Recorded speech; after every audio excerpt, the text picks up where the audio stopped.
Good evening. My name is Nancy Dillard. I'm president of Legacy Republican Club, and I'd like to welcome all of you here tonight. The City Council Forum is an opportunity that we have taken to do as a community service event, and we're glad to see all of you here. I would like to introduce someone now who in our community needs no introduction, but he's one of our sponsors and one of the Legacy members, and he is our Justice of the Peace, James D. Piazza, and he will lead us in the invocation.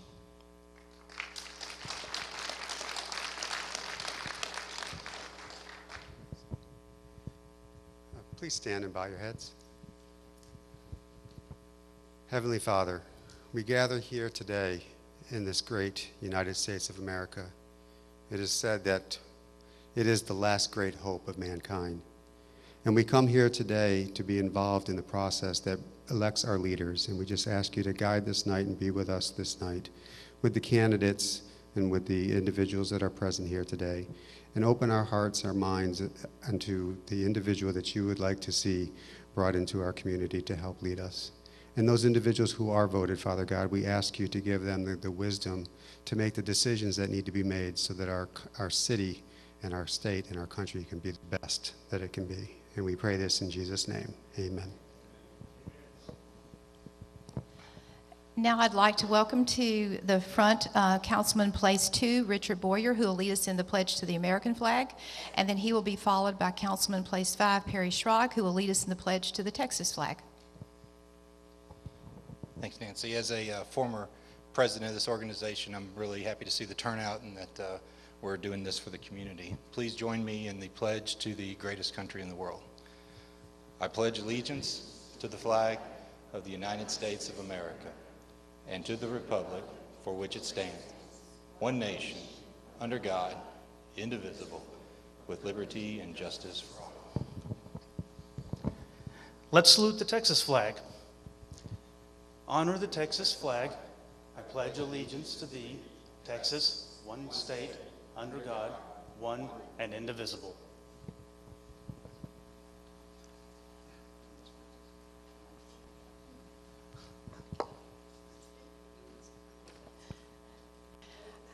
I would like to also call your attention to two young people that we have in the audience tonight.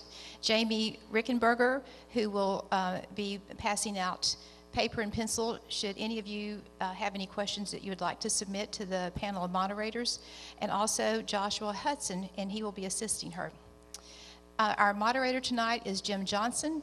He saw the light about 3 years ago and moved from Flower Mound to the Colony. He's an attorney, a CPA, and he's an adjunct professor at Texas A&M Law School in Fort Worth. Now I'd like to invite the candidates, and I will announce you, to come to the stage and take your seat. Place 3, we have Robert Bourbon, David Wade, Brian Wade, I'm sorry. Place 4, we have David Terry, Kevin Braby. The third candidate from place 4 is not here tonight. Place 5, Perry Schrag, is unopposed, but he will have a few comments to make, but he will come up in just a minute. Place 6, we have Joel Marks, Tonie L. Boaman, Juan Martinez, Chris Patterson, and Lee Ewing, who's also a candidate, was not able to be here tonight because he's out of town on business. And now I'll turn this over to our moderator. Our timekeepers tonight are Joan and Bob Lux, and we hope you get your questions fully answered tonight and you are able to figure out which one of these people you want to have representing you on the Colony City Council.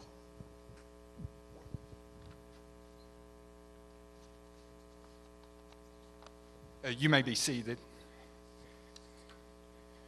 Welcome everyone to the Colony Candidate Forum brought to you by the Legacy Republican Club. We're thankful to our hosts here at Calvary Christian Center for this beautiful facility and also for the inspirational American music to kick us off. I'm Jim Johnson. The questions tonight were submitted by you, some by email, some tonight. And the questions were not determined before tonight. I saw the questions for the first time myself this evening. So the candidates have not had an opportunity to know the questions in advance, and will get their candid responses to everything. Tonight is for you. We want you to have a chance to meet all the candidates and to learn about them. And I'm sure we'll do that. There'll be no gotcha questions or trickery or anything like that. It'll be a straightforward conversation with all of the candidates. To the audience, I would say, out of respect for each of the candidates, please silence your mobile devices. And also, we would ask that you remain respectfully quiet as the candidates give their answers. No robust cheers and also no jeers, please. But at this moment, I would ask that you not be quiet, but greet all of our candidates with a robust round of applause.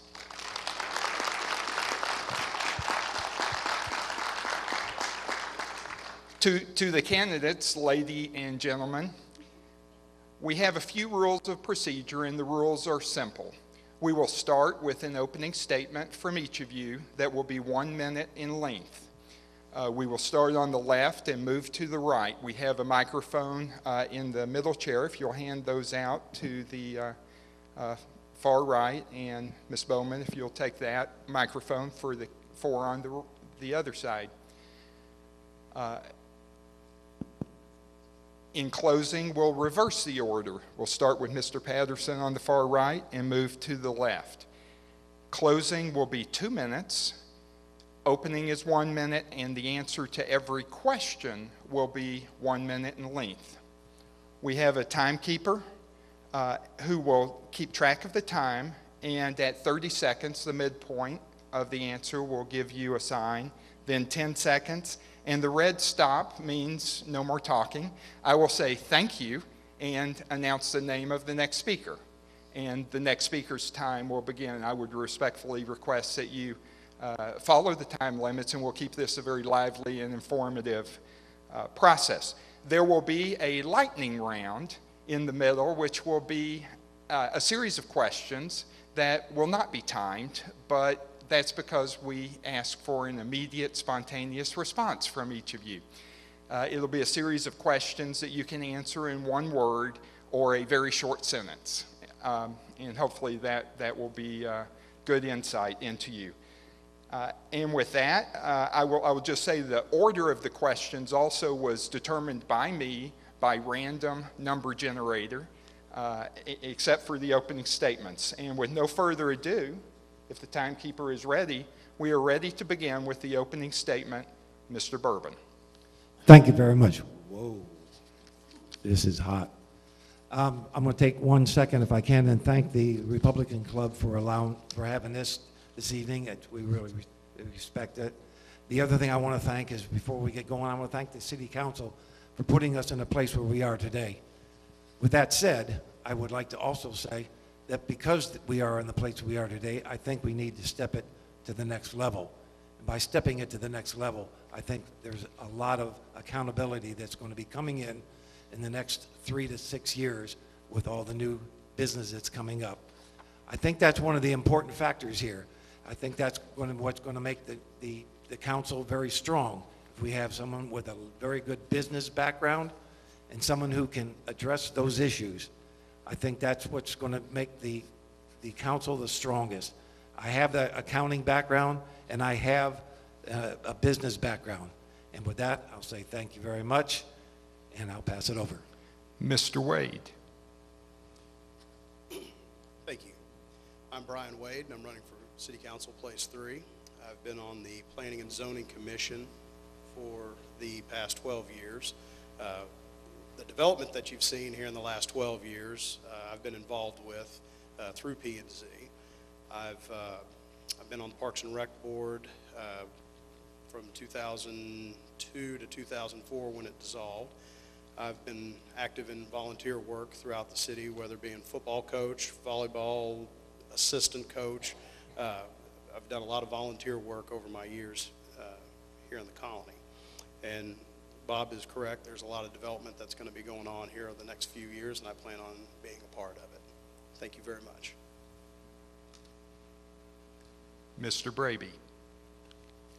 Friends, neighbors, fellow residents of the colony, hello, my name is Kevin Braby, and I would like to serve as your next City Council member for Place 4. I've lived here about a dozen years, and the longer I live here, the more involved I get in the community, and the more I'm sure this is where I want to stay.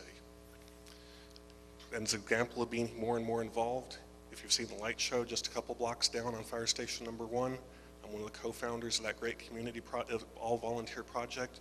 We save the city a whole bunch of money with all the volunteer labor that goes into standing that up. I've also served on the city's Economic Development Corporation board for the last 6 years. A lot of what we're talking about new business coming to the colony, I've been involved in that since the very beginning. I'm very proud to have been involved. And I want to help continue guide that through wherever we think we can take that. Lowering our taxes, improving our service, improving our infrastructure. Thank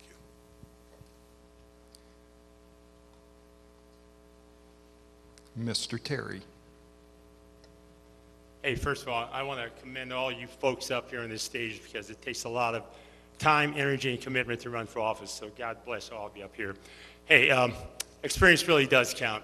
And I've got 3 years of it being on city council, and a proven track record. I worked with my fellow councilmen because it's never one person getting the job done. It takes a team. And we have lowered taxes every year during my 3 years, and we brought quality, outstanding development in, Nebraska Furniture Mart, Topgolf, et cetera. You know what that does? More tax revenue, lower property taxes, and then obviously we have great jobs for people who want to work in our city. I'm also honored during my first term, I was elected Mayor Pro Tem. That's a pretty big deal to me. And the other thing I want to make you aware of is I'm retired. I get up every day, go to work for the city, doing everything I possibly can, make a better place for you, me, and everybody in this room to live. You know what? I got a lot of work to do yet. I want to continue it, so I'm asking you to vote for me so I can get reelected. Thank you. Miss Bouman. Tonie L. Bouman, place 6, and I wanted to say thank you to the Legacy Republican Club, the voters, and everyone who chose to show up tonight for this event. And to quickly introduce myself, I have over 35 years worth of business experience. I would be more than happy to sit here and use those skills and connections to help better our council the best way we can. It's going to be real short and sweet. You don't have to worry about me.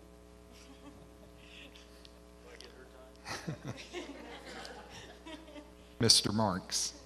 Hello, I'm Joel Marks, and I've been doing council things for 18 years. I was on a lot of other boards prior to that, and that's what made my decision to get onto city council.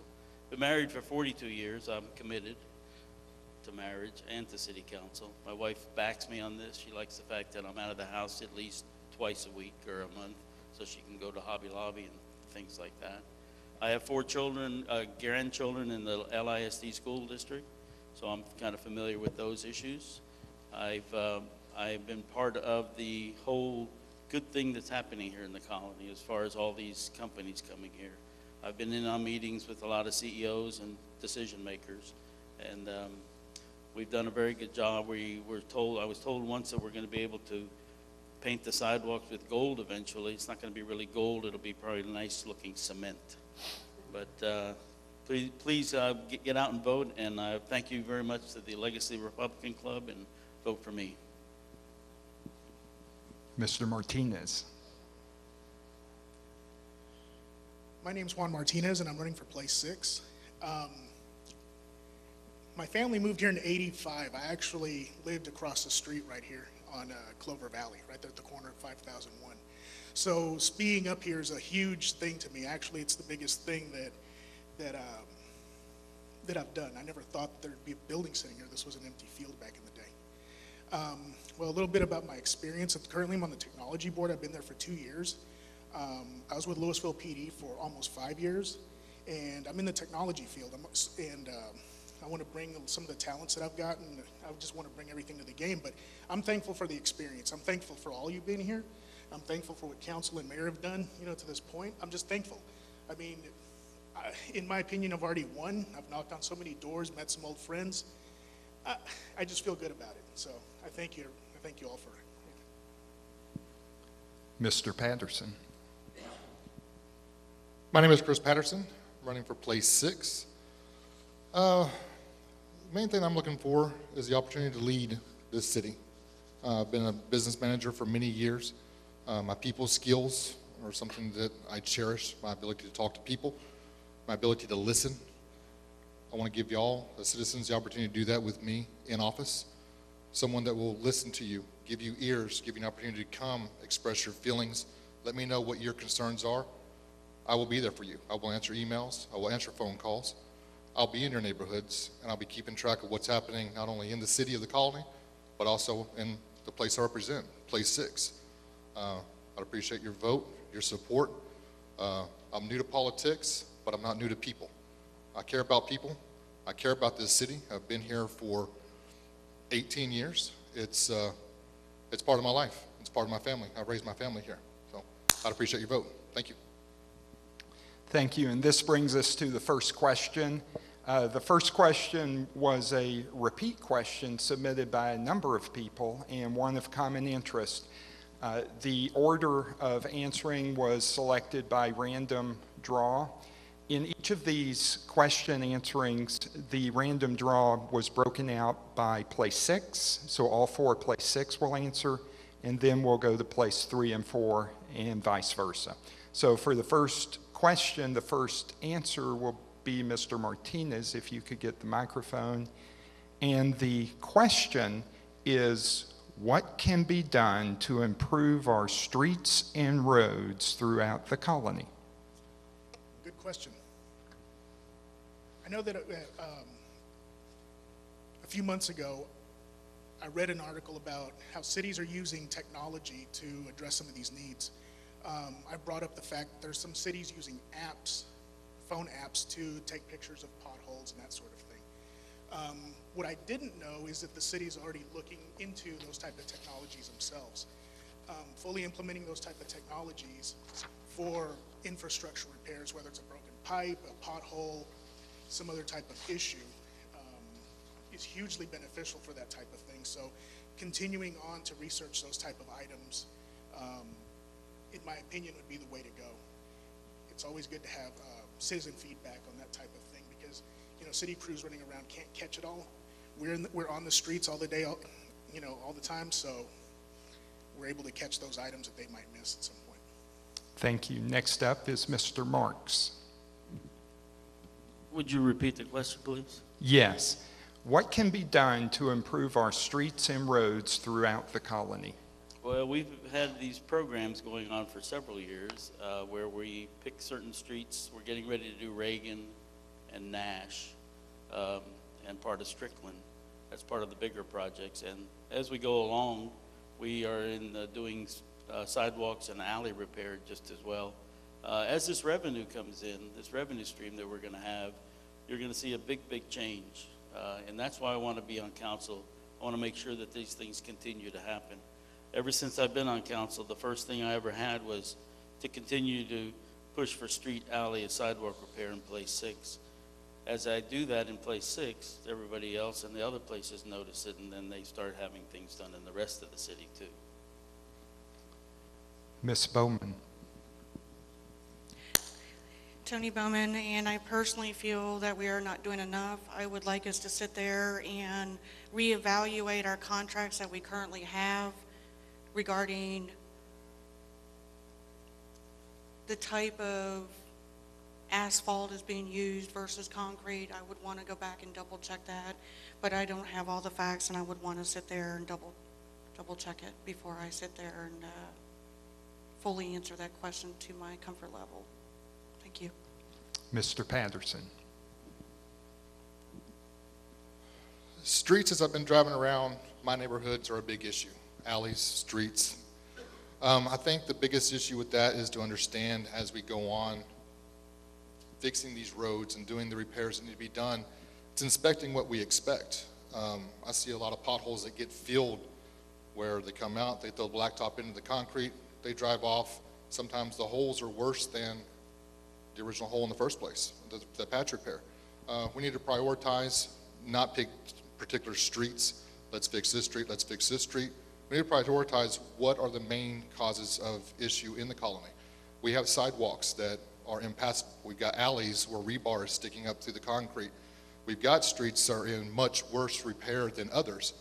The most important thing for me is to making sure that we are progressing on a repair rate that is exceeding the deterioration rate, making sure we're staying on top of it. Thank you. Next up is Mr. Terry. Yes.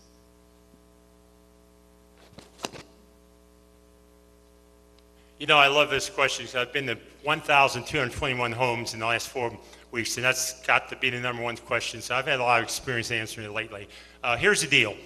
We need money to do what needs to be done. We do have $3.5 million in the budget next year. The reason we got that compared to 500,000 is because we got money coming from Topgolf and more money coming in from other development. So here's the deal. When you get, we're going to do 4 streets, Reagan, Roberts, and Strickland, and Nash. And we're going to do a lot of repairs. As the money comes in, this is my number one priority. Number one, got to get it done, and we'll be aggressive on City Council putting the money out there to have it done. $3.5 million beginning next year. Mr. Braby. We all know that streets, sidewalks, the underlying infrastructure, that's absolutely job one at City Hall. If you don't have that, you don't have residents, you don't have businesses. And if you look around our city today, it's evident that we're not proactive enough from day one in planning for these assets to wear out. We may not be in the position today to pay cash for what we need to do, but we should be there soon. These 4 streets that are being done for $3.5 million, I believe this year those are all on a certificate of obligation. We're paying interest on those, not just the upfront asset costs. As we start getting even more revenue coming in from the assets being built along 121, hopefully we can get this on a cash footing, but one of the key plans is to be sure we're replacing faster than they're wearing out. Mr. Wade. I will say this, most of the streets in our neighborhoods, there in the Legends, have not worn down as significantly as the ones in some of the other places. Concrete doesn't last forever. Concrete typically has a shelf life of about 20 to 25 years. The roads that they're talking about have been in place for 30, 35 years. And that, yes, they are in need of repair. That would be one of my first things that I would help with the current council is to push these items through and get additional streets added to that. Sidewalks, also another concern. There are sidewalks in our neighborhoods that, or in my neighborhood, that have failed.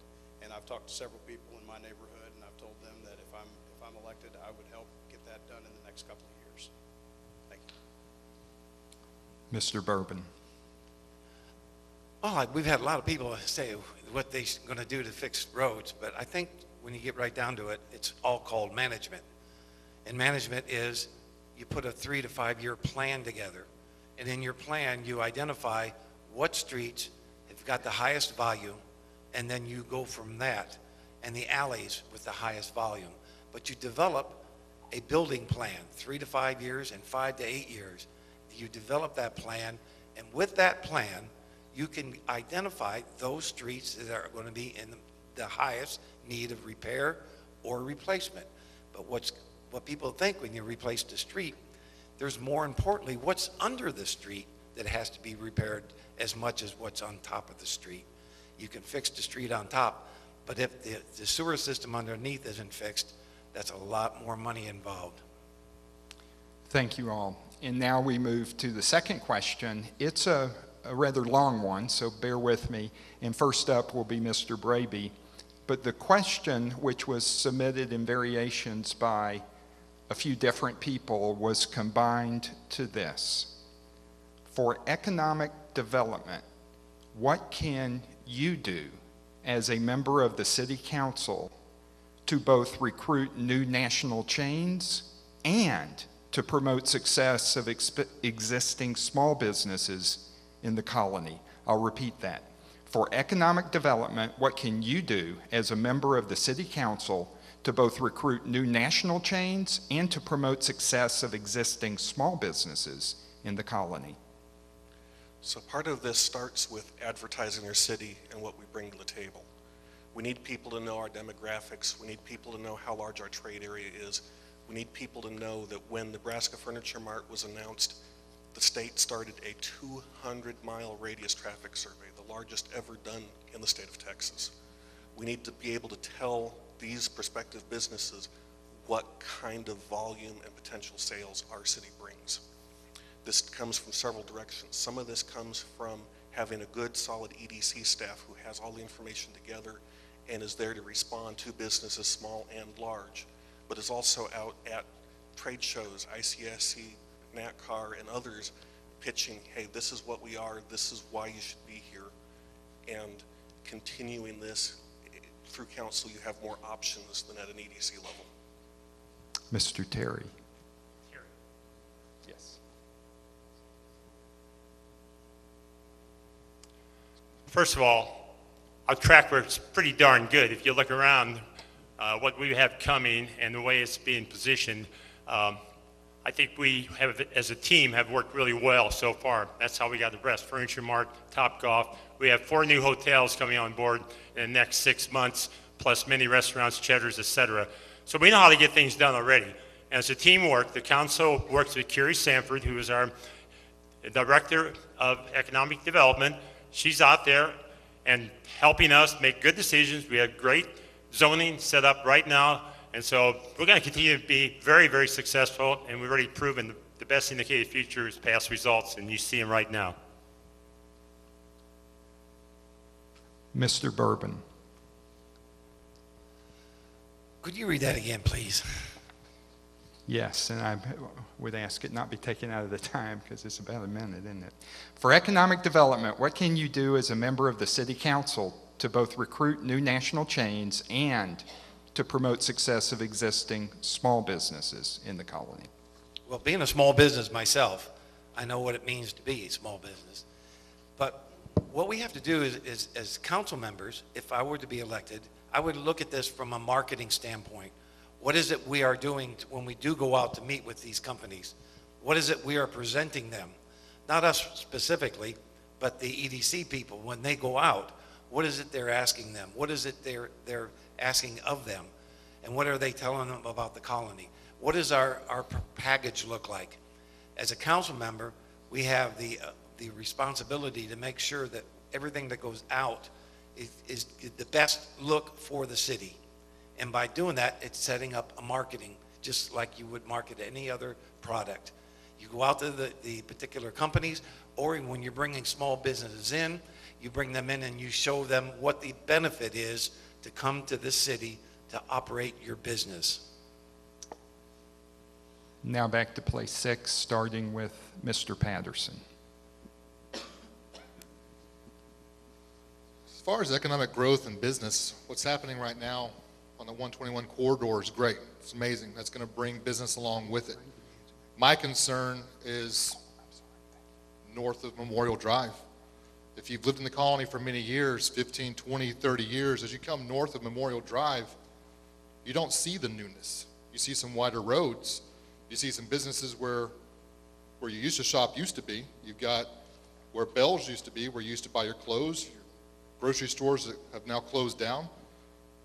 I still can't get an answer from Kroger on where they stand. We need to be shopping these areas and helping promote what I consider the old colony. Bring that up on standard and on par with what's happening on 121 corridor, and make sure we're building the city up as a whole, not focusing on just one general area and kind of putting the others to the side. Thank you, and I apologize, Mr. Wade. I lost my place, and we'll go back to place 2, Mr. Wade. It's okay, just place 3. Yeah, just don't forget about me on November 4th, okay? Economic development. I work for an engineering firm, worked for several engineering firms over the last couple of years. I'm a landscape architect, registered professional land surveyor. I sit in meetings all the time talking to developers about land development, projects that they're working on. The company I work for, we're nationwide. We do a lot of structural engineering, civil engineering, and of course me doing the surveying work. Being in those meetings, I always suggest to those people, have you ever thought about building your development or having your development in the colony? And I get a couple of chuckles here and there, but I'm not getting very many chuckles nowadays. There are people that are coming to us. They notice us. A lot of it, like the gentleman said a moment ago, marketing, hearsay, and that's working out for us so far. But continuing to help Carrie Sanford in what she's doing for economic development. I will continue to push for that. Thank you. Ms. Bowman.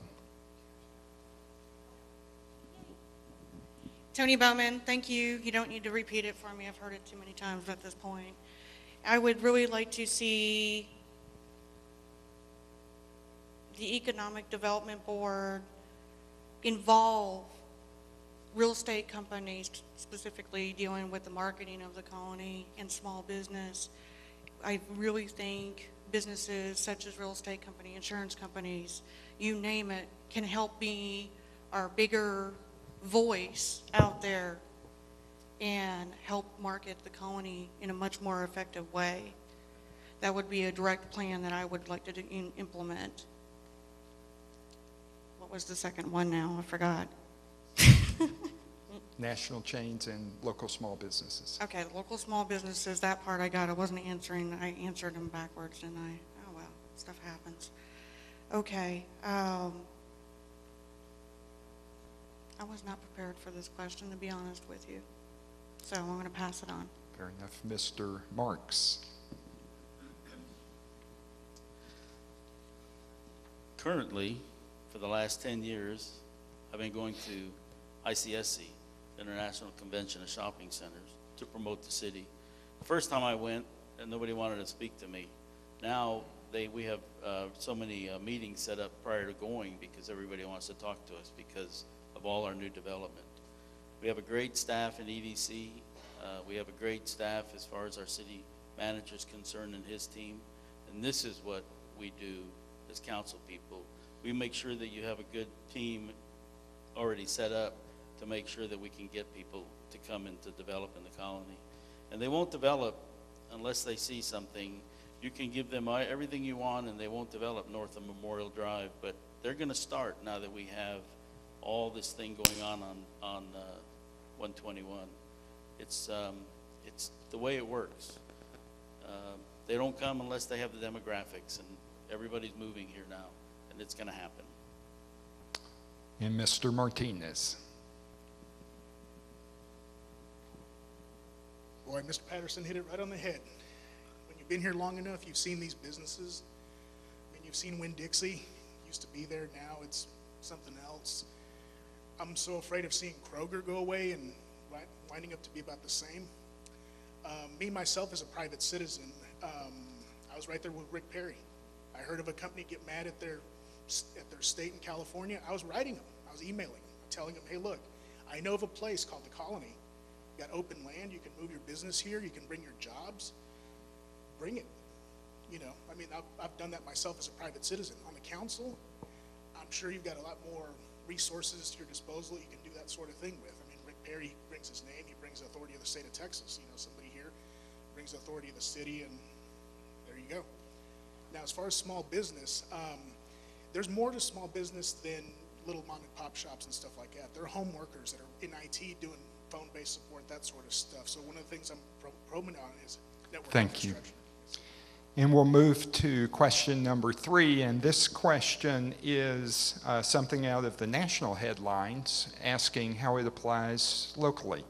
The question is, how should the city council respond in the event we were to see an influx of illegal immigrants? And I forgot to forewarn, the first answer will be Ms. Boaman, and I'll repeat the question. How should the city council respond in the event we were to see an influx of illegal immigrants? That is a very tough question.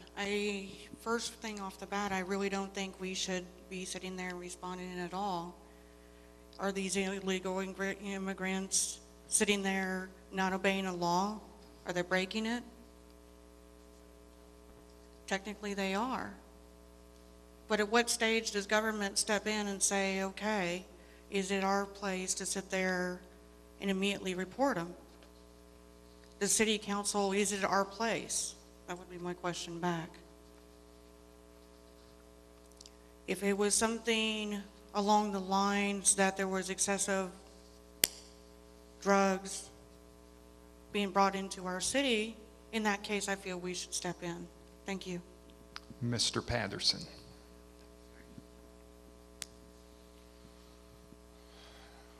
That is a tough question. I haven't even thought about that one yet. I think right now with our city, our revenue and our resources, we need to make sure that we're focusing that on our citizens and our community. An influx of illegal aliens coming into our city, at what level are we talking about? Are they moving here and living? Are they coming here for us to support and take care of them? I think we've got our own families. We've got our own city. We have our own resources we need to take care of. Myself personally, I would be opposed to that. I would want to make sure that we are keeping our city where our residents are here. We are taking care of our residents. We're pooling those resources together to take care of what we got to take care of. I understand the plight of the illegal aliens coming in, needing help and needing assistance. The colony's not a charity case. We need to take care of ourselves. Thank you. Mr. Marks. Well, I have the advantage of having been asked that question one night when I was knocking on somebody's door. Same question. But, you know, it's really important that we see all this new development and everything. We're talking about revenue and all, but we really shouldn't lose sight of the fact that we are going to be affected by national issues. And we have the opportunity to get a hold of the immigration departments through the state or through the federal government to see if they can help us.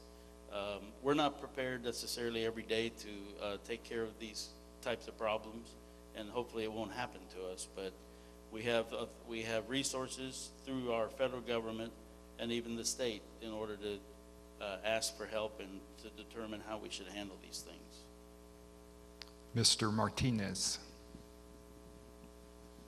Oddly enough, I'm well equipped for this question. When I was in law enforcement, I was with Louisville PD, and one of the interactions I had was with INS.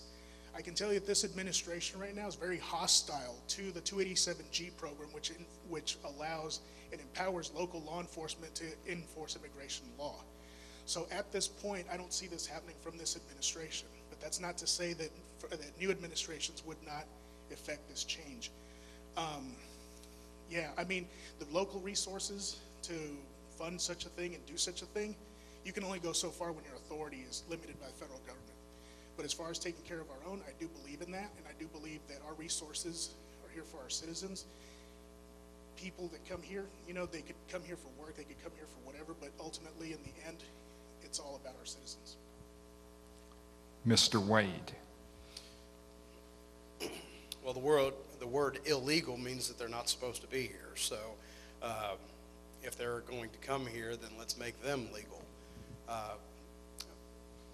Illegal immigration is something that is first and foremost here in the state of Texas, because we are located near Mexico. But there are some people that are trying to get here because they want a better life, just like our forefathers wanted a better life. So if they're willing to sign the guest book on the way in and get certified, get Social Security cards, pay taxes, I'm all for it. But if they're going to stay illegal, that I would not be for. Thank you. Mr. Bourbon. I think the key issue here is when they say they're coming in as illegal, someone's asking them to come here, and someone would be, I'm assuming, the federal government. There's a lot of assumptions being made here. We're assuming that the federal government is sending the people here. With that said, as a city councilman, we would have to be working very close with INS and with the federal government. I would suspect with the Attorney General's office. We'd have to work with law enforcement. Our job would be to interface with those people to help whatever the situation is. But again, someone said that they're going to be coming to the colony. Excuse me. And with that said, we have to do the interaction that's necessary with the federal government and with law enforcement to make sure that we meet their requirements. Mr. Braby. Step one is absolutely to reach out to LISD and LEISD and reaffirm that they believe in upholding correct documentation requirements for immunization and other paperwork as required for any citizen or local resident. Step two, reach out to the state and see what resources they can make available, because what we're seeing nationwide is the states are bringing more resources to the table when busloads of children come in than the federal government would even think of assisting with. Step three, make sure that we have a policy that city facilities will only be used for temporary holds if we've got a possibility to bus somebody back, or to another state, that we are not going to use city property to house immigrants long-term unless they're going through legal processes to be here legally.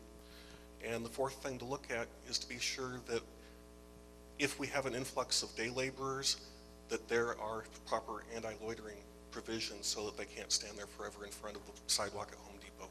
Thank you. Mr. Terry.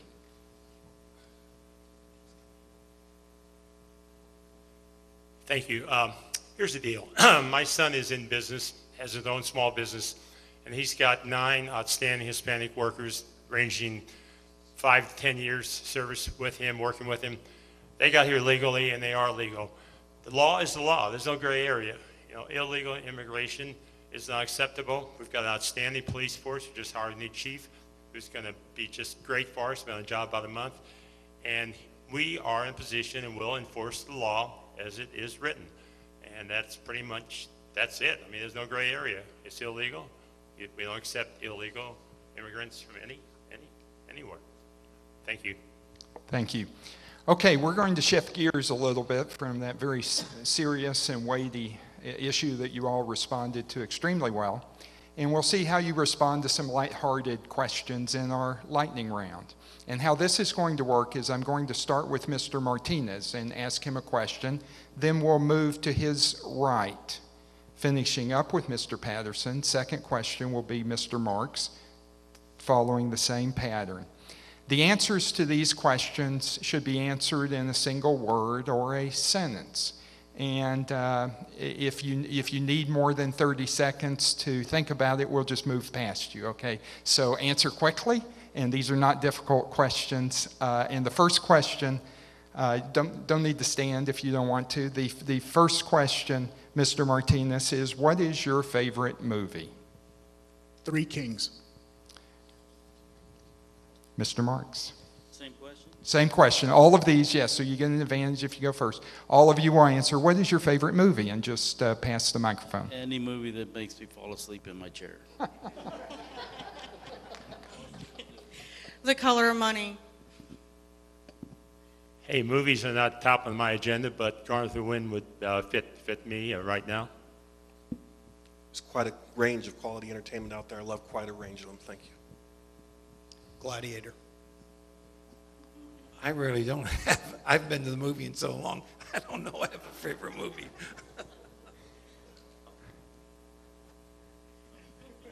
And Mr. Patterson.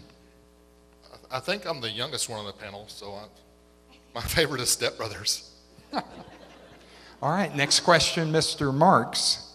What is your favorite book? That's a good question.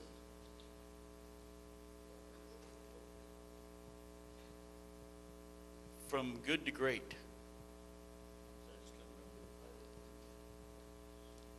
Favorite book, and you're making me choose from 309 books I read just last year. Oh gosh. I believe it's 40 Days from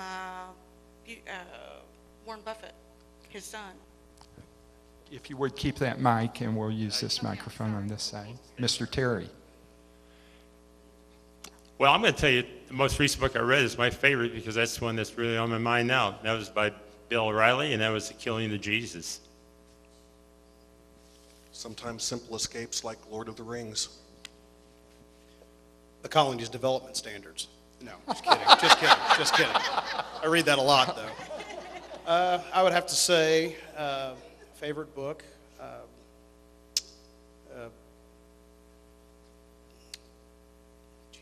it's been a while since I've read a book. I'm sorry, this is a lightning rod question. I would have to say it's probably one of my surveying books or one of my landscape architecture books. Very good. Mr. Bourbon. Anything from Clive Cussler. Mr. Patterson. A book I read when I was a kid called Where the Pirates Are. Atlas Shrugged. Atlas Shrugged. Next question starts with Ms. Boaman. Throughout history, what American president do you admire the most?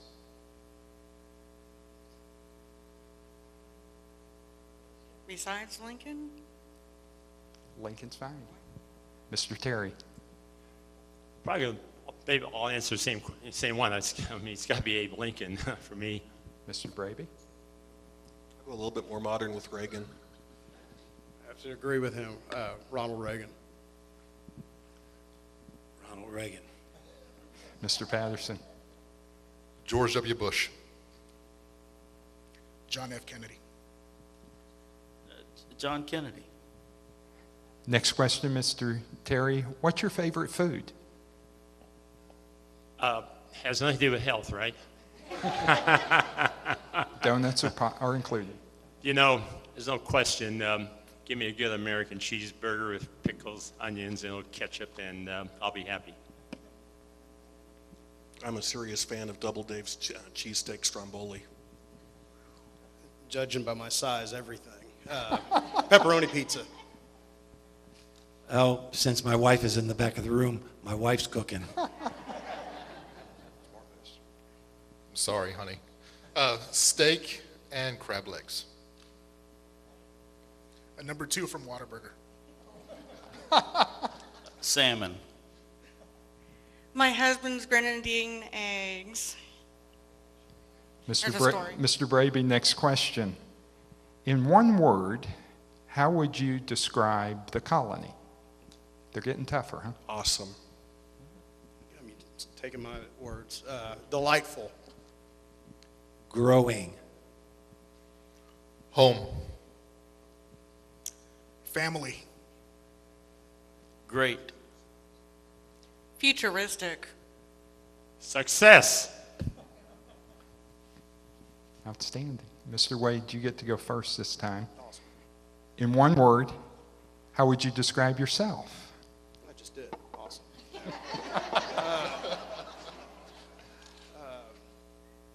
Funny. Caring. Really? Really? You took my word. Integrity.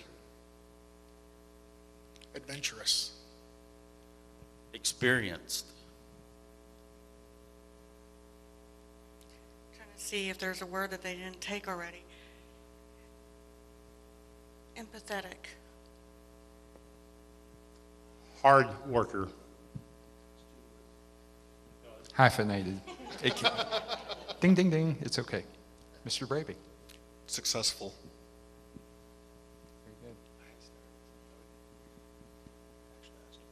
And we'll do just one more. Besides your home, what is your favorite place in the colony? I believe that my favorite place in the colony is the American Legion Post. Stewart's Peninsula Golf Course. My parents' house. City Hall. Bill Allen Park. Stewart's Creek Park. Since I feel like I live there about 1 month a year, Fire Station number 1. Tribute golf course. All right. Thank you all for those questions. I hope the audience enjoyed the lighthearted nature and we get some insight into your personalities. And now we're going to move to what may be a sensitive or difficult question, but it's an appropriate one. And it was handed in by one of the last people that walked in. Did not intend to ask this question, but Judge DiPiazza, in fact, had given some data. So we put the two together, and we'll ask the question, and we'll start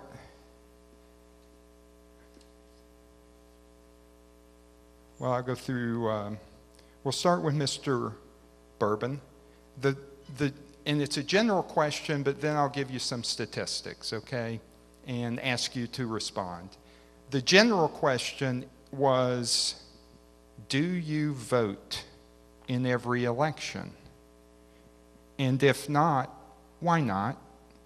And the more specific questions from the statistics, I'll read individualized. Mr. Bourbon, in the last 16 elections, you chose to only vote in 6. 2012 November general, 2012 May election, 2010 November general, 2009 May, 2008 general, 2006 general. How do you reconcile that with your desire now for people to cast their vote for you?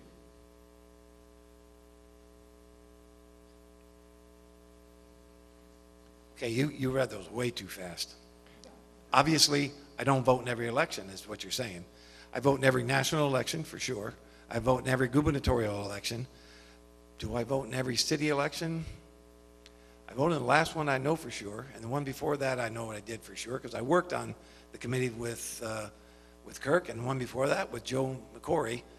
But before that, I was just new to the colony, so I don't know if I did or not, quite frankly.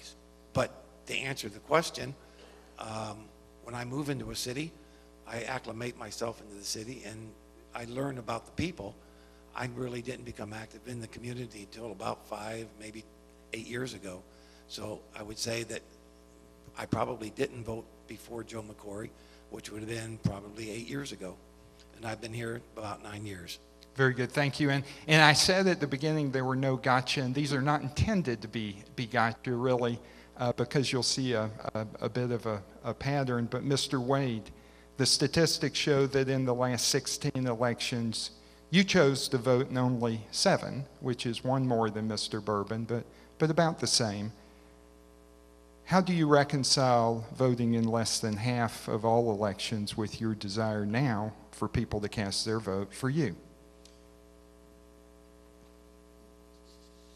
Most of the time on the municipal elections, they're not very widely marketed, if you will. Typically, if you're running unopposed, like some people, you don't have a lot of signs out, so you don't know whether or not to go, when to vote. I don't have the newspaper. I don't get the local newspaper here, so I wouldn't be able to see it then. But most of the elections, or over half of the elections over the last 16 elections, I have voted for. So other than that, I hope that you can come out and vote for me this go around. Mr. Terry, in the last 16 elections, you voted in 12. Please tell the group how that voting record reflects why they should vote for you for this office. Well, first of all, I'm going to apologize for the fact that I did miss 4 elections. But I will tell you my trend in the last few years, if you check it, has been spot on. And I do believe voting is very, very important. And like I said, you won't find, if you check the last few years, I'm consistently voting, and you'll find me to vote consistently for the rest of my life.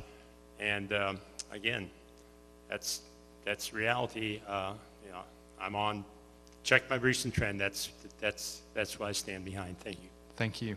Mr. Braby, in the last 16 elections, you voted in 10. What does that say about your commitment to the voting process? When I first moved here, some of the news stories about the city council election that were happening then left a really bad taste in my mouth, and it really soured me on our local politics. It took me a few years to get over that, I'll be very honest. But since then, I've been more and more committed to our local politics, local elections, as I've gotten more and more aware of what's going on and who's really involved currently. Thank you. Place 6, Mr. Marks, in the last 16 elections, you voted in 15. What are your comments on that? I must have gone to the wrong poll place. There was an issue.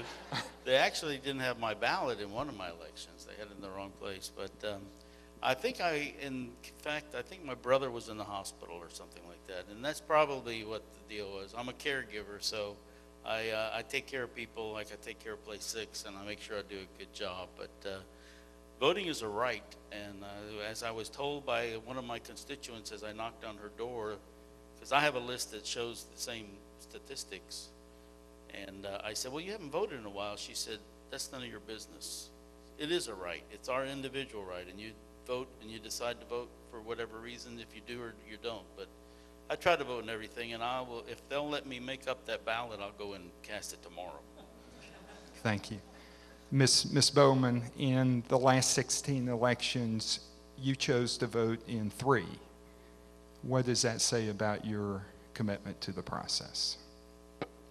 Part of that commitment to the process is I'm very selective, and even though I have been aware it is our American right to vote or not, and if you do not believe that the people who are on the panel to be voted for, you may not believe in that person, so you don't vote, unfortunately. Mr. Patterson, the records in Denton County show that you first registered to vote here on May 2, 2014, and there's no voting history for the last 8 years.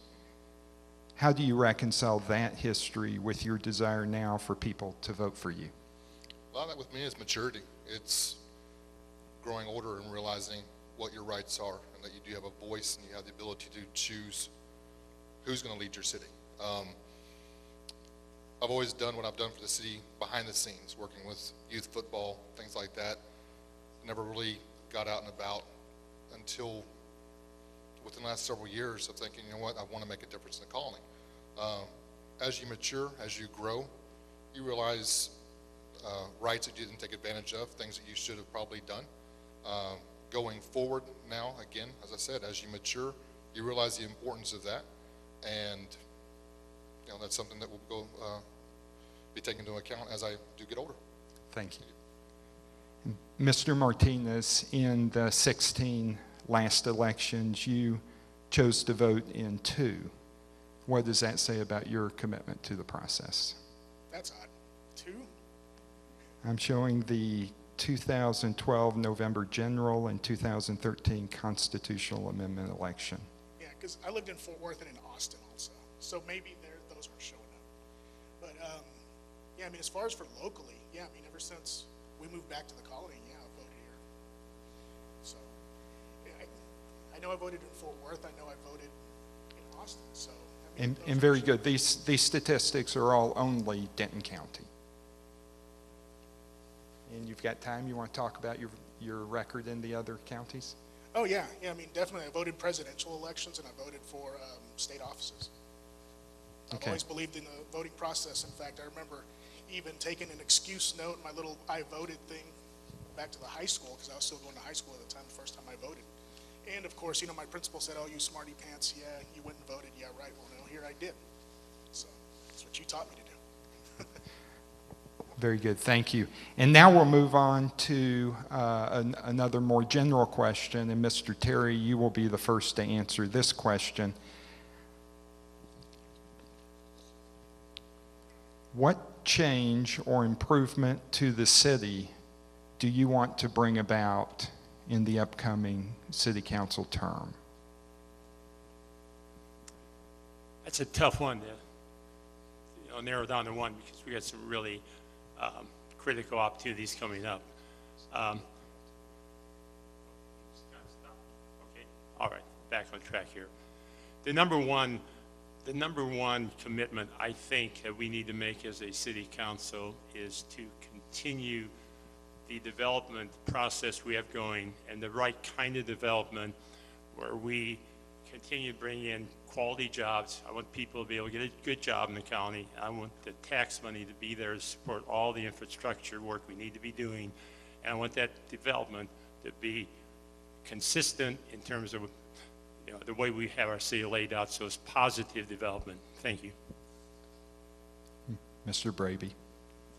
Yeah, I believe it's key that we take advantage of this opportunity that we've been given and try and ensure that we renovate our existing older shopping centers. Take this growth and draw it in so that Page and South Colony can be renovated, and ensure that once Main Street's complete, we're positioned to draw the new businesses in and get that redeveloped so that we have a consistent look and feel throughout our city of all new shopping opportunities. Mr. Wade. As a landscape architect, I would like to see more beautification projects happen throughout our right-of-ways and our medians and our streets. I would like to see something happen between Page to the east, down on North Colony to the east, where it would tie into the Legends. I think that there's a gap in there where there's a lack of trees and a lack of landscaping. There's lots of grass in the medians, but I would like to see what has been done between Main Street and Page on North Colony extended down towards the Legends. Thank you. Mr. Bourbon? I think what's important is that we look at the infrastructure that we currently have and look at the buildings that we have to make sure that they're operating at their 100%, and fix them if they're not. And I also think that some of the buildings that are around the city, government buildings, could have a real nice facelift. Some of the government buildings that are currently belonging to the colony, inside and out, are quite antiquated. I believe, though, is from the point of a city councilman, that we really need to make our city look a little better than it is right now, so especially going up Main Street north of North Colony. Thank you. Mr. Marks? I really thought we were doing pretty good, but there's beautification is very important. We have everything in place to do it. We have a lot of good plans, but you know, we can't generate or get things done without the revenue. And now that the revenue's coming, things are going to start happening. One of my little pet peeves is our street lights that don't work. We have a contract with a certain contractor to make sure that they do work, but they only work during the day and they don't see the things at night that we see when the streets are dark. So I know it sounds like a small thing and it may not affect everybody, but I think that's one of the things that I'm going to push for, even before the election. I'm talking about it now and they're going to hear about it, I guarantee you, when they see the tape. But those things are important. It's about a safety issue, to make sure we have enough light in the city so we can walk at night. Thank you. Mr. Martinez? I know that there's certain neighborhoods and areas in Place 6 that I've talked to people and they feel left out. They feel, you know, the city's doing all these things for these other parts of town and they're being ignored. Well, when I talk to them and I ask them, what would you like the city to do? The number one thing is, we feel ignored. We have potholes. We have this. We have that. We've got garbage all over the place. We've got this, that, and the other. And I'm like, well, have you reported it? And they tend to say, no, I haven't. It's not worth my time, that sort of thing. It's kind of hard to fix something when you don't know about it. And my thing is, I would just like to have some type of outreach that says, hey, you know, we hear you. You've got some type of issue. Let us know what it is. If we can fix it, we'll fix it. If not, we need to know how to help you. So my biggest thing is just having some outreach. That's what I would like to see. And Ms. Boaman? What change or improvement to the city do you want to bring about? I would really like to see not only the street lights fixed and more lighting input, as Mr. Marks said, but I would actually like to see the sidewalks truly fixed. I'm sick of going through Place 6 and seeing where sidewalks do not have handicap access, and I'm being told by the city council, oh, by the way, you know, it's the older side of town. It's part of the development, and we'll get to it. Okay, I don't want to see that. I want to be able to hear, oh, by the way, we have a concrete plan moving forward. And that's what I want. I'm sick of people, and I know some of these are already in development, looking at the master plans, etc. But I'm sick of the school sending out flyers. I'm hurrying, I promise. Sending out the flyers saying that this is the safe zone to go to Griffin Middle School, and only to be sitting there and having no sidewalks for them. Let's get some safety for our kids, please. Mr. Patterson? Going forward with this term and going forward, I'd like to see a city council that's accessible and approachable by the citizens. Give y'all an opportunity to come to us and approach us. Let your voices be heard. Street lights would be great. That way you're not going to trip over the broken sidewalks. we need to be open as a council. We need to listen. We're doing good. The ball's rolling on what's happening with the Grandscape area, what's happening on 121. The ball's rolling there. That's going to draw business in. That's going to draw revenue. That's great. We need to focus on that. We also need to keep focusing on what I call the old part of the colony, the north side. We need to keep a focus and an emphasis on there. When I have a resident tell me tonight that for years she's had barbed wire, or not barbed wire, pardon me, rebar sticking up out of her alley. She's got transients coming off the train, walking through where a fence used to be, and falling asleep on her back porch. We need to secure our city. We need to make sure we're doing things that we need to do and listening to our residents, listening to our citizens. And giving Thank them a you. voice. And I hold in my hand the last question before closing statements. This was just handed to me from the audience, and it ties into Mr. Patterson's comment a bit about security and safety. First one to answer this question will be Ms. Boaman. The question is, what is your plan for police and fire department resources for all new developments? What is your plan for police and fire department resources for all new developments? For those of you that don't know this, there are already going to be 2 different fire departments that are going to be built, one in Austin Ranch and one in the Tribute. So that's before me, and I appreciate the council that's currently on here that has already had known and experienced the fact that that's already there. It's already in place. Some of it's going to start build out here later on this year. I would really appreciate going forward, and I love our new chief of police sitting there and making sure we keep the open communications between the council and the police department. Mr. Patterson. Repeat the question again, please. What is your plan for police and fire department resources for all new developments? Making sure our fire department and our police department are up to date on all the equipment that they need. Making sure that we are giving them the resources to do the jobs that they need. A resource I did not even realize that we had that surprised me. I had an instance at my parents' house. 2 o'clock in the morning, 2 bicycle police officers pulled up behind me. I didn't even know we had. It was amazing. They're working the streets. I think our police department is doing well. They handle situations well. The response is good. If I've ever had an issue in my part of town, which I've had to call them out on several occasions, they respond quickly. We just need to make sure that we're giving them the resources that they need to be able to do the jobs properly. We're building the fire stations, as Ms. Bourbon said, and that's a great thing. Police substation would work as good as well. Just making sure that they have what they need to do their jobs. Mr. Marks.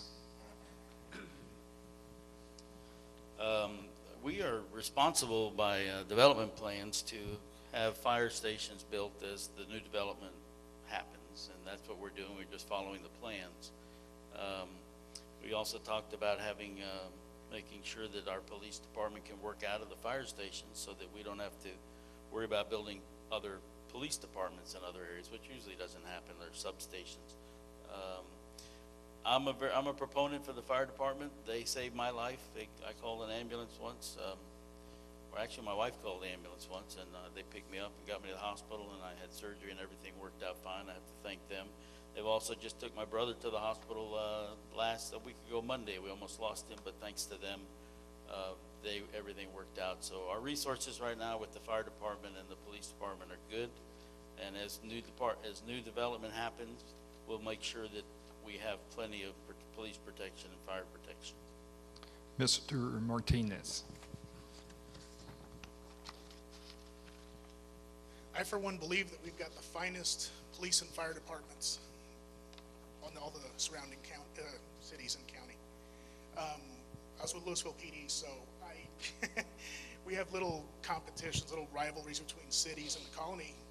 Back in the day, we had a little rivalries of our own, and with it being a larger city and resources and all that kind of stuff. Yeah, I mean, we had those. Knowing what I know now, I have so much more respect for this department, especially police and fire. I mean, I just do, coming from that background. And I do agree they need the resources, but on top of that, they need the pay so that we can stay competitive to attract the best and brightest. Mr. Bourbon. Well, I believed and I heard that just recently that they're building the fire stations out there near the Grandscape for Austin Ranch and the area, which, by the way, I've talked to some people in Austin Ranch. The attitude is when seconds count, they're only minutes away. And that's really important. So yes, it's a very good thing that they're building them out there. The other thing that they want to know is, why can't they get a substation out there? As a city councilman, I would push to get a substation set up over there in Austin Ranch and put cops on bicycles so they can ride up and down between the apartments, because there's a lot going on that you're not going to see in a car. That's what they're asking for, and that's what we should deliver for them. That's a very simple request. Mr. Wade. I'll be short and sweet, but make sure that they're adequately staffed and adequately equipped. Mr. Braby. A lot of it comes down to having the right people on the team. I've had the good fortune of informally hearing Chief Thompson talk to his crew as I'm sitting there working on Christmas lights, so many volunteer hours. He is really a great asset to our community. I'm glad that we've got a fire chief like that. I know he's going to present the right plans to council, the right staffing requests, and that if he says something, council needs to listen. And I'm sure that based on the experience with him, that when the city manager's office and council were out interviewing for our new police chief, who I have not yet formally met, but I'm sure he's cut out of the same cloth. And I look forward to council, again, listening and being sure that we're giving the right priority to these very basic needs. And Mr. Terry. You know, I think we all need to remember that we were just named the 7th safest city in the state of Texas. That's a big time deal. It's number 7 in the state. Scott Thompson's sitting right out there in the audience, and he runs an unbelievably great fire department. I've been involved with that department from the get-go, and great admiration for what they do and how they do it. I was one of 2 councilmen on the committee, so it was Scott Thompson who picked our current police chief, David Coulon, and we had over 100 people wanted the job. That's how good the colony is. That's how many people wanted it. We narrowed it down. We finally picked David, and he was my top choice as well. So look, and I'm a supporter. I'm involved in everything that goes on and trying to support with the right supplies, equipment, etc. We got a good thing going, and we're going to keep it going because we got the right leadership at the very top. Mr. Thompson sitting right out there, the chief there, and our new chief, David Coulon. You guys are safe. Thank you. And for the closing statements, Mr. Schrag, would you like to come to the stage to make a statement as well? And you have the enviable position of not drawing an appointment if you would join the group. And if you would, I would like to invite you, put you on the spot here, but to make the first closing statement, and you have 2 minutes, and then we'll move to Mr. Patterson and to the side. Would you rather have a lightning round? I could do that also. That's fine. I'm sorry. I'm informed by the judge that you have one question that was directed to you. So please answer that question, Okey-doke. and then we'll move to closing statements. Okie doke. The question that was forwarded on to me, where is all the planning information on all the new development? That's a difficult one to answer because of the context. The context, I think, in which the question was asked is, how do we find out what's coming to the town? Quite frankly, until any business or any group is willing to announce that they're coming, you're not going to find out. A lot of times we don't know. There's often times where we're working on economic development deals, and initially the name is hidden even from us until it gets to a certain point. A lot of that's because of competition. If the information got out, they could be undermined. But once they do make that announcement, anything with P&Z is public record. I would encourage you to check all the planning and zoning listings, and there is some stuff on the website once things are announced. So that in a nutshell, I think is going to be your best bet. And would you like to have 2 free minutes with a captive audience to make a pitch. Oh, I feel sorry for you guys. Well, howdy. My name is Perry Schrog. I'm the Place 5 City Councilman. The silly grin on my face is, I've said this once before, so I'll say it again. The fact that I'm so lucky that I don't have anyone running against me. I joke about it, but I want you to know that I don't take it lightly, and I'm quite humbled. It's great to serve the city. There's just no two ways about it. I can't wait to take the oath of office again and do another term. I had a couple of things that I wanted to say, but there's so much after listening to the debate that I'd like to visit with. So if anybody has any questions afterwards, please grab me. I'll stick around to visit with anybody because I know I'm not officially part of the debate here. So I won't keep you all. Thank you very much. I'll lend you one of these. That's right.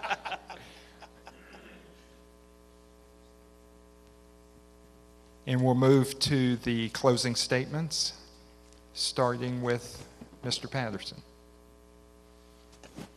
I tried to memorize this, and I wrote it last night, and the frazzlement of this whole thing kind of gets your brain going. So I'm going to read it. What qualifies anyone for a place of leadership? Is it experience? Is it education? Is it time spent on various boards? Is it life experience? I believe a good leader is someone with excellent people skills, someone who is willing to listen, someone who is open, approachable, and accountable. A good leader is someone who has the ability to make a tough decision that may or may not be popular to all, but is indeed informed, calculated, and an honest decision. I am committed to being that approachable and accountable member of City Council. I'm committed to making choices for the colony that benefit the needs of our residents and the continued growth of the colony. How do we know what residents want? It's simple. Talk to them. Meet with them face to face. Listen. Give our residents a voice and keep them informed. We don't build a city based on what we want. We build it based on what the residents want. We build it for them. The only promise I will make during this campaign is my promise that when elected, I will be accessible. I will be approachable. I will listen. I will make my decisions and cast my votes based solely on what I feel is in the best interest of the city, the colony, and the residents that I represent. Thank you. Mr. Martinez.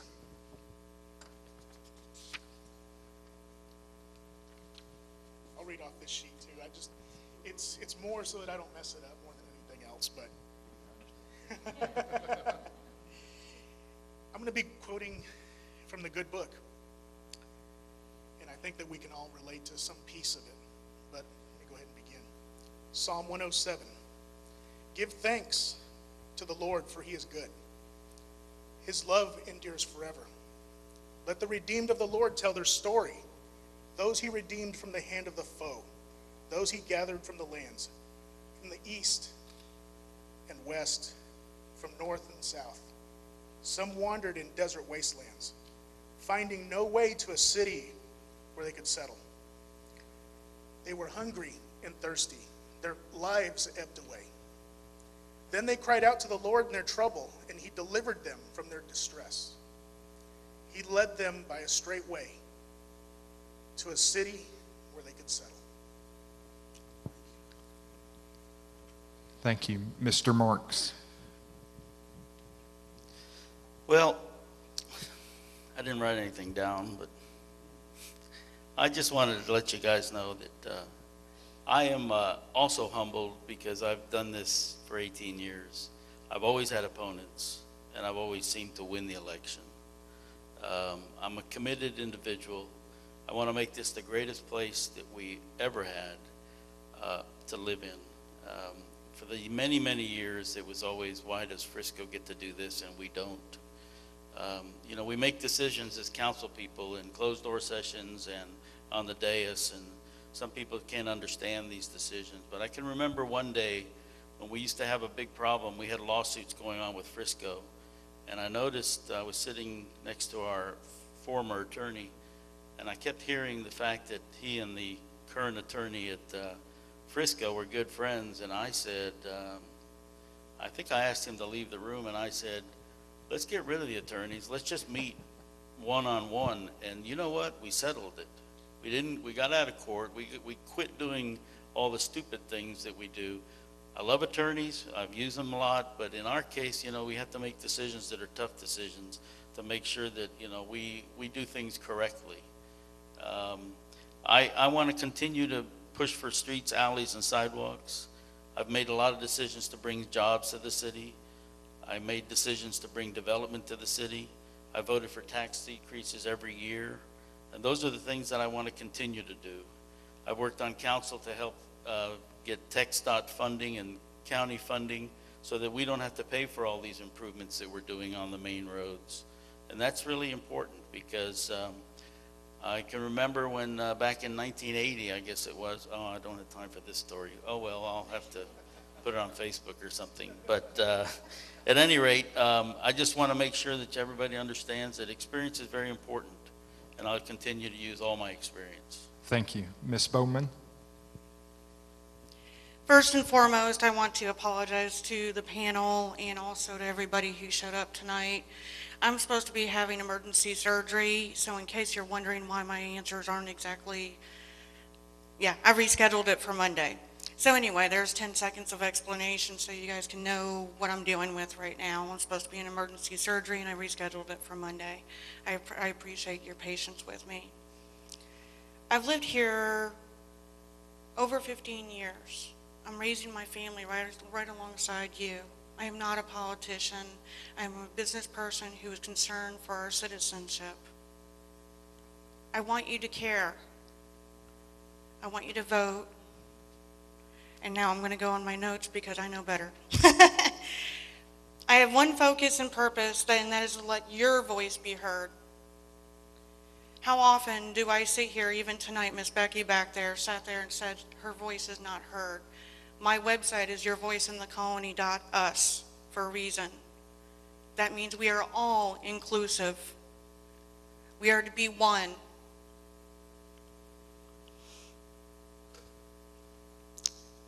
My main point is I want our tax dollars to be spent carefully. Moving forward, we have tons of revenue coming in, and it has to be utilized properly.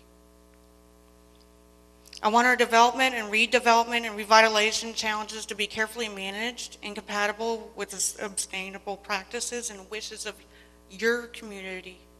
This isn't just my community. It's not just us being on the council.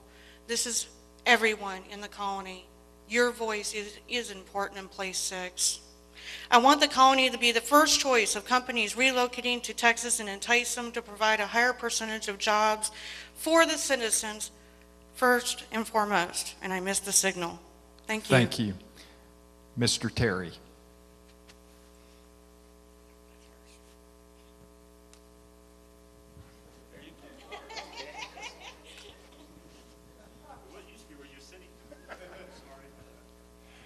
Hey, anybody knows me knows how passionate I am, how much I love this city. I told people all around the first time, I'm not leaving the city. I'm going to be the rest of my life, and I mean it. Hey, thank you guys for the great forum tonight. Wonderful setting. Appreciate all the work you put into it.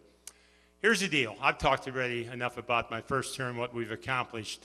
What I want to do now is refocus on exactly what I think our top 5 priorities are and how I'm going to tackle them. Number 1, I will continue to be accessible. Anybody who knows me is aware when you call me, within 24 hours, you're in touch with me, and I come to see you and talk about what the solution will be. Number 2, we got to keep getting those taxes down. Too much property tax now, too little sales tax. I'm going to aggressively work with council to continue to aggressively lower our property tax. You know what? You only get one chance to do it right. Grandscape, the Brass Furniture Mart, is a one-time opportunity to make it a spectacular, one-of-a-kind destination to bring 10 million people a year into that location. I want to be around the next 3 years to finish it out and do it right. Number 4, road, street, sidewalks, we've got to work on them. We've got money in the budget, $3.5 million to do it next year. That's a very, very important priority to me, and I'll make sure I work with my fellow councilmen to get it done. Number 5, Scott Thompson, David Coulon, they're the best. And I'm going to support those two people. They've got great, great people. People want to come to this city and be on our fire department. They want to come here and be in our police department. I'm going to do everything I can to support them, give them the right funds they need within our budget. We're the 7th safest city, and I want to keep it that way. Okay, here's what it all comes down to. Very, very, very easy and clear and simple. If you want a guy who has 3 years' experience in the council, proven track record, knows how to get things done, then you need to vote for me. Thank you. Thank you. Mr. Braby. My apologies, my voice isn't holding up very well tonight.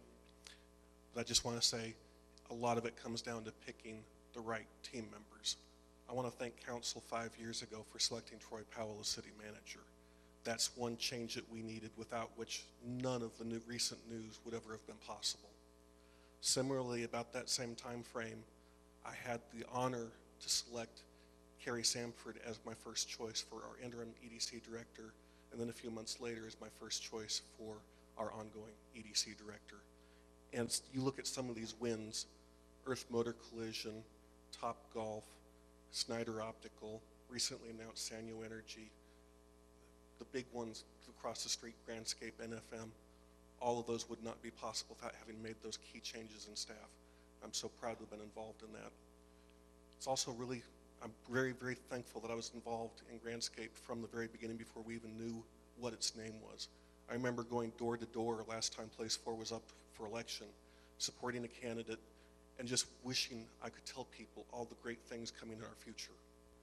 And I'm so glad that we actually successfully completed those negotiations and landed them. The future of our city is here now.